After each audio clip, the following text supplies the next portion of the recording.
Hello guys, here's another video, another update of the ARF-M from Bubble Magus Filter Roller. This one only lasted 1 month. I don't know what to say, but this roll look a lot cleaner than the last one. So I'm not going to get into any conclusions. I'm gonna adjust the flow valve a little bit higher this time and see if it lasts longer.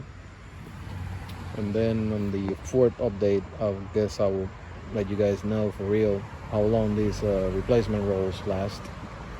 So, ¿cómo están, muchachos? Estaba diciendo, este es el tercer update del filtro de rolillo ARF-M de Bubble Magus. Este rollo solamente duró 1 mes, pero no es el rollo original, es el rollo de reemplazo. Pero como pueden ver, este rollo está un poco más limpio que el de la otra vez, para mi impresión. So, no voy a llegar a ninguna conclusión este mes. Voy a subir la válvula un poco más arriba, a ver si eso hace que el rolillo dure un poco más. So, ya veremos. Voy a limpiarlo y a montarlo otra vez. Nos vemos la próxima. See you later, guys.